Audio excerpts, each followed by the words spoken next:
Pagkatapos pagpili ng ating bida, agad na lumitaw sa harap niya ang kanyang pet shop, isa-isang inilabas sa loob nito ang 40 Void Cave Realm King Beasts na inihanda ni Georgiana mula sa God Realm.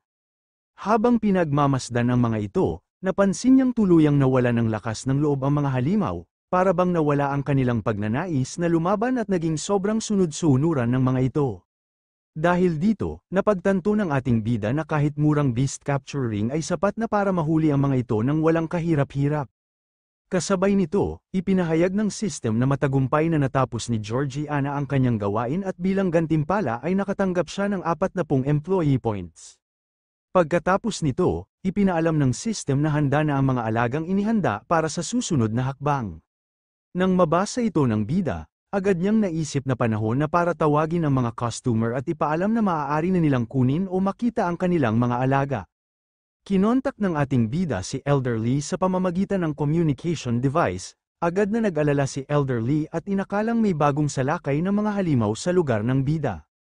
Ngumiti ang bida at sinabi kay Elderly na huwag magpanik dahil mabuting balita ang dahilan ng kanyang tawag. Ipinaalam niya na may bagong dating na Void Cave Realm King Beast sa kanyang Longjang store at kung gustong makakuha ni Elderly ay kailangan niyang magmadali at magdala ng sapat na star coins dahil mabilis mauubos ang mga ito.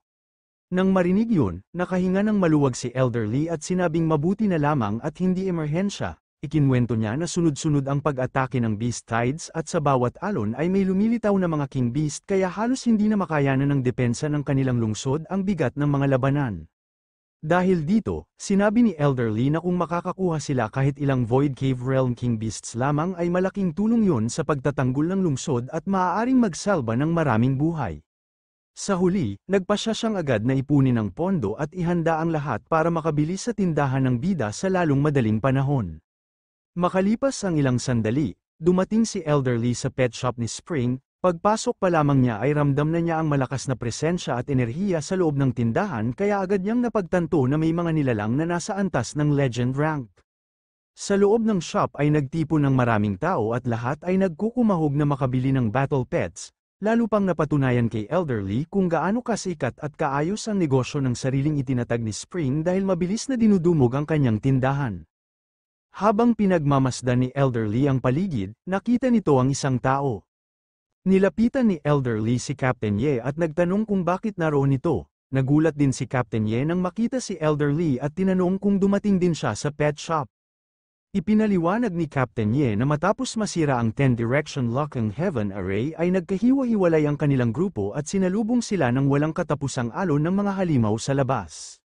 Sinabi rin niya na bagamat hindi kasing bangis ng nasa loob ng array ang mga halimaw sa labas, napakarami naman ang mga ito kaya hirap na hirap ang kanilang puwersa na pigilan ang tuloy-tuloy na pag-atake. Ikinwento ni Captain Ye na ang dami ng mga halimaw ay nakakatakot at kahit ilang araw at gabi silang lumaban, hindi pa rin nila ito naubos. Sa huli, napilitan silang umatras at humanap ng pinakamalapit na base city para pansamantalang magkanlong. Hindi nila inasahan na may tindahan pala si Spring sa lugar na yun kaya doon sila nagpunta at kalaunan ay inanyayahan na manatili roon. Nang marinig ito, sinabi ni Elderly na ngayon ay malinaw na sa kanya ang buong nangyari. Kasabay nito, dumating ang bida sa harap ng entablado at humarap sa lahat ng tao. Nang masiguro niyang kumpleto na ang mga dumalo, inanunsyo niya na opisyal nang magsisimula ang bentahan ng mga battle pet mula sa Void Cave Realm. Ipinakita ng bida ang lahat ng battle pet na ibinebenta. Sinabi niya na may kabuuang 40 Void Cave Realm King Beasts na mapagpipilian. Ipinaliwanag niya na kailangan lamang hawakan ng mamimili ang katugmang Beast Ketchingling upang maramdaman ang aura ng King Beast. Kapag ginawa ito, automatikong ipapakita ng device ang kumpletong impormasyon ng halimaw tulad ng pangalan, antas, at kakayahan. Sinubukan ng isa sa mga mamimili ang sistema at nakita sa screen ang datos ng isang beast na tinatawag na Earth-Splitting Dark Armor Beast.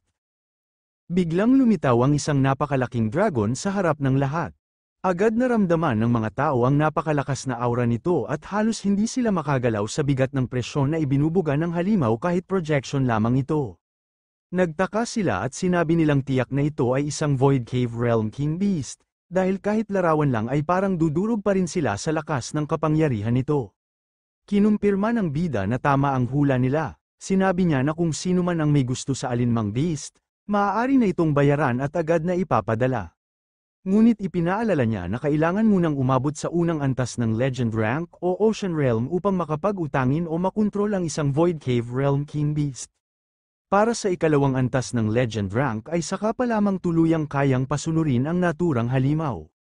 Napahiya ang ilang bisita at sinabi na napadaan lamang sila para makakita at matuto at hindi nila inaasahang makakaharap sila ng ganito kalakas na nilalang. Pagkatapos, dumating sina Captain Ye at Elder Lee kasama ang iba pang makapangyarihang eksperto. Habang naglalakad sila, kusang umatras at yumuko ang mga tao sa paligid, tanda ng matinding respeto at takot sa kanilang presensya. Napansin agad nila ang matinding enerhiya sa loob ng lugar. Sinabi ni Captain Ye kahit ang mga alamat ng Void Cave Realm sa Peak Tower ay karaniwang may isa o dalawang King Beast lamang nakapantay ng antas nila. Dagdag pa niya, ang karamihan sa natitira ay nasa antas lamang ng Ocean Realm. Nang masilayan nila ang mga halimaw na ipinapakita, hindi sila makapaniwala. Sinabi nila na si Brother Spring ay nakapagdala ng 40 King Beast para ibenta ng sabay-sabay, isang bagay na halos imposible at hindi pa kailanman nangyari. Pagkatapos nito, ipinakita ang detalye ng isang halimaw na ibinebenta. Ang pangalan nito ay Earth-Splitting Dark Armor Beast. Taglay nito ang dugo ng God Realm Dark Armor Bloodline.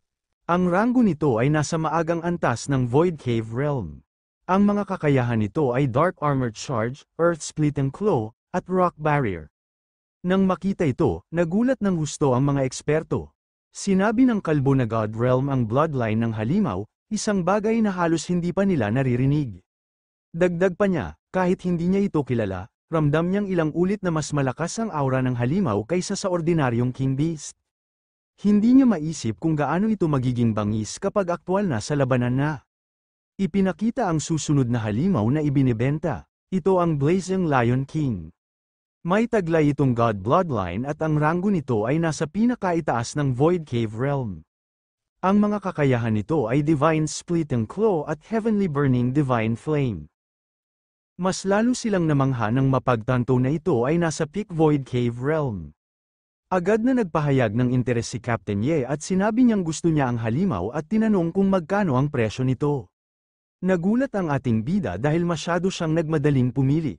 Sinabi pa niya na dapat sana ay tumingin pa siya sa iba dahil baka hindi tugma sa kanyang kakayahan ang ilang King Beast. Ngunit ipinaliwanag ni Boss Su na malinaw na nakalagay ang presyo sa ibaba ng impormasyon ng bawat halimaw. Nang makita ang presyo, parehong nagulat sina Captain Ye at ang kalbo. 300 milyon ang nakasaad na presyo ng Blazing Lion King. Halos hindi makapaniwala si Captain Ye at nasabi niyang imposible at baka nagkamali ng lagay ng presyo. Tinanong niya si Boss Spring kung baka kulang lang ng isang zero ang halaga. Ngunit mahinahong sinabi ni Spring na tama ang presyo at yun talaga ang halaga ng halimaw. Dagdag pa ni Spring na kahit mukhang mabigat ang 300 milyon, hindi raw ito mahal para sa isang King Beast na nasa Late Void Cave Realm. Ngunit pinaalalahanan din niya si Captain Ye na matagal itong nawala sa mundo at kakabalik pa lamang sa Blue Planet. Kaya tinanong niya kung kaya ba nitong bayaran ang ganoong kalaking halaga ng Star Coins ng sabay-sabay. Sinabi ng kalbo kay Spring na huwag mag-alala dahil ginantimpalaan sila ng Peak Tower sa lahat ng mababangis na halimaw na napatay nila sa loob ng array. Dagdag pa niya, sa paglipas ng daan-daang taon ay naipon na ang malaking halaga sa kanilang mga account. At kapag kailangan nila ng pera, automatikong magbabayad para sa kanila ang bangkong kaalyado ng Peak Tower. Ipinaliwanag ni Captain Ye na ang mga King Beast ay hindi kailanman kumikilos ng mag-isa.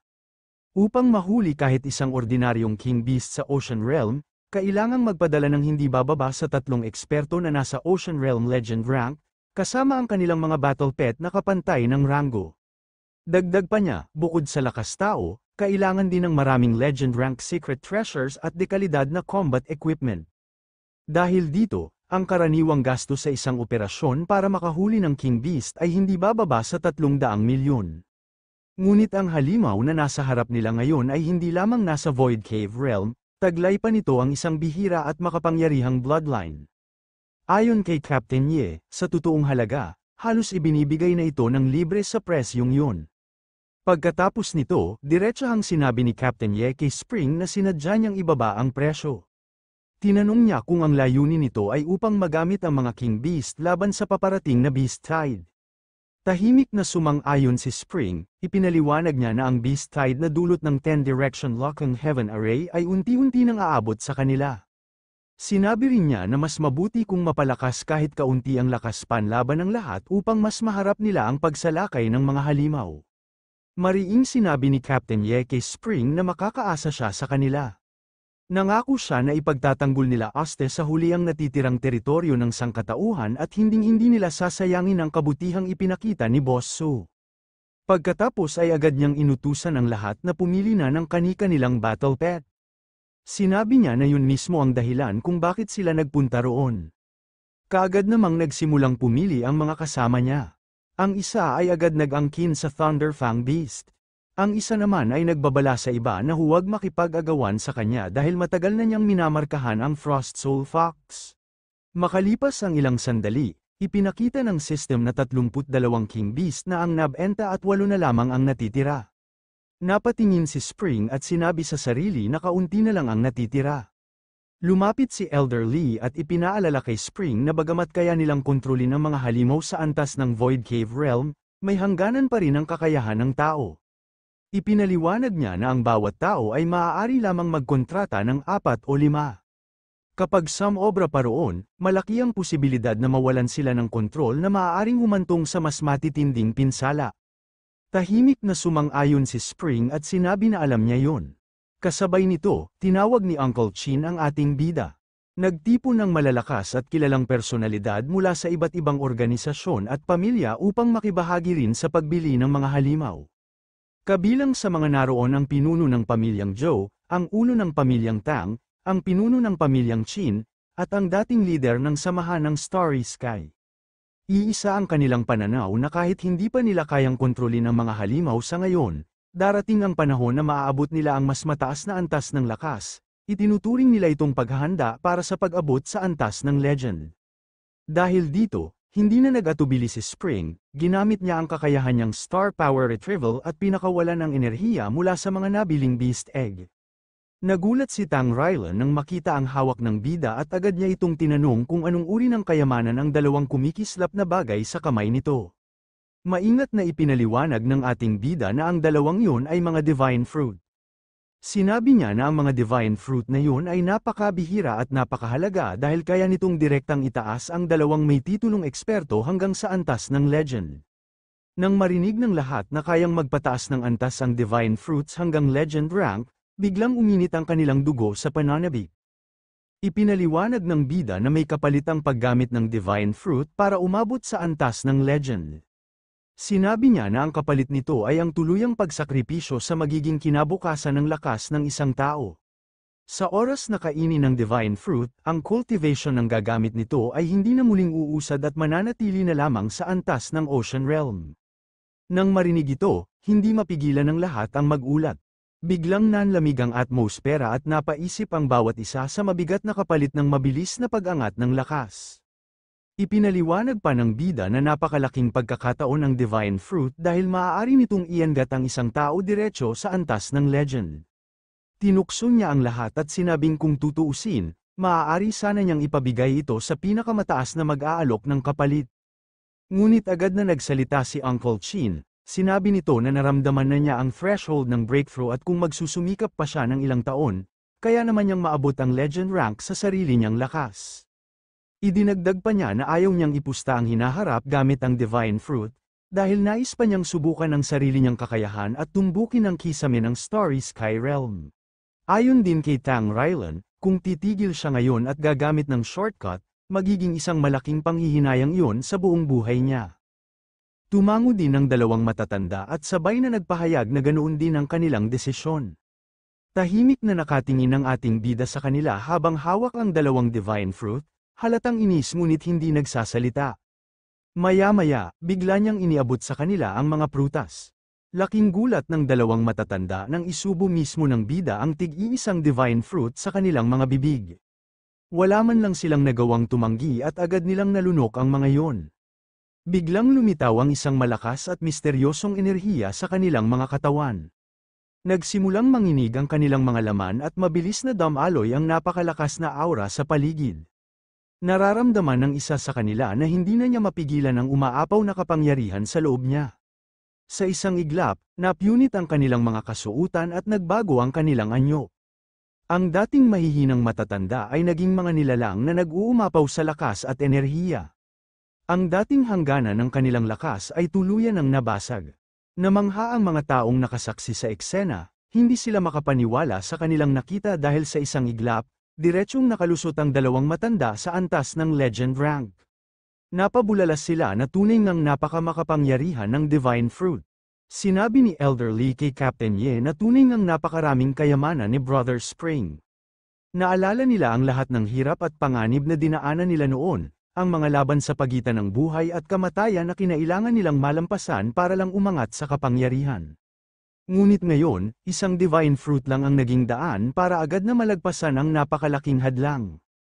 Hindi nila maiwasang humanga at manghinayang, dahil ang dating napakahirap abutin ay ngayon ay kayang maabot sa isang iglap. Kasabay nito, binati ni Tang Rylan at Uncle Chin ang dalawang matanda sa kanilang pag-angat sa antas ng legend rank. Sinabi nila na kinakabahan at naiinggit man sila ng bahagya, mas nangingibabaw pa rin ang tuwa nila dahil malaking dagdag lakas ito sa kanilang panig. Ipinaliwanag nila na ngayong may dalawa pang legend rank sa kanilang grupo, mas kampante na sila sa pagsalubong at paglaban sa alon ng mga halimaw. Dagdag pa nila na swerte ang dalawang matanda dahil naiwasan nila ang malaking kapahamakan. Paalala rin nila na ang dahilan ng lahat ng ito ay ang tulong ng Divine Fruit kaya tuluyang nabura ang dating hadlang ng Fate Realm at nagbukas ang panibagong hinaharap para sa kanila. Dahil dito, nagsimulang nagalit ang dalawa sa mga sinabi nila. Ipinahayag ng ating bida na maaari na nilang piliin ang kani-kanilang King Beast at tig-apat ang makukuha ng bawat isa. Ipinaliwanag ni Zhou Tianlin habang umiiyak na kukunin niya ang Black Abyss Python dahil sa malakas nitong pangangatawan at malakas na aura. Idinagdag din ni Chairman Zhu na ang Bloody Sand Armor Beast naman ay may kakayahang lumikha ng malalakas na buhawi ng buhangin at kaya nitong sumipsip ng star power para gumaling, kaya kukunin din ito. Sa huli, sinabi ng bida na sold out na ang lahat ng King Beast dahil napili na ang lahat.